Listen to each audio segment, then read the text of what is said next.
We start at night because when you project, you have to be able to see the projection, and during the day, the projectors are just not strong enough to overpower the sun. When it comes to the painting, yeah, it'll be about a week and a half. I don't know, in terms of graffiti, there's just a different message that's trying to be gotten across. And it's just how they choose to send the message more than anything. I think some of those guys are really talented, and they just, I guess, choose not to follow rules, I guess is what it is. If they're willing to vandalize for free, no one's paying them to do it. They could take that same energy and paint something on someone's building if they just bothered to ask them. We get a car to come cover it up. That means somebody did something they weren't supposed to do. But we gotta come behind them and clean it up. We ain't had no black paint. I don't even know what it say. We was trying to figure it out. This was kind of major. When it's at the top of the list, it's a priority. This right here, no one asked them to put this up here. They did this out of their own free will. I don't think it's gang related. Probably trying to just show off their skills when they should be putting it on paper. I do anything to help the community. That's perfect. I come paint my garage.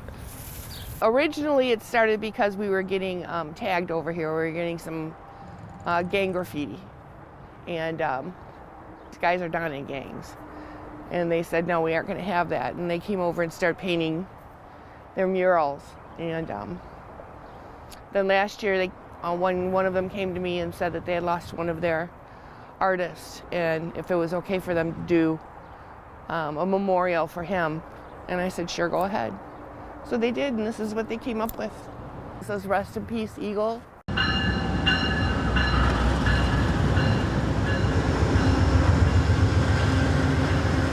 all of these, when you stand back, are words.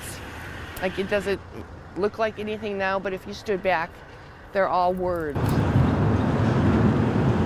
The painters that did this are extremely talented. They're all young people that, you know, might have had a hard time in life or whatever, but none of it is drawn by hand. It's all just from their head with spray cans, and I just think that's amazing. And then when Joe Martinez passed away, they did do a whole memorial just to him. There are many, many, many forms of art, and this is a street art. And it's just as beautiful as a Picasso, I think. That said Joey something. It's not a good look. I mean, what does it represent though? It's beautiful. I think the paint looked better than the whole building. It's a hard thing to get into, to do murals. There's not as much opportunity as you would think, and then we get people that stop their cars to come out to talk to me about the murals and about how much they love to see them, and just it's a positive aspect for the community here and for the people that pass through this community. I was 18 years old when I started painting for the first time and learning how to spray paint. I learned from some of my other peers who are with me here, and we've grown up and shared techniques and tricks and have kind of just learned through it together. We've been together for 10 years. Most of graffiti community and culture is underground. Everybody has a different opinion about graffiti and street art and what it is and what it isn't. But at the end of the day, it's a traditional folk art that's passed from person to person and member to member of a group. Food Bank has been really great to us. They let us paint out here several years now, and they've been nothing but supportive.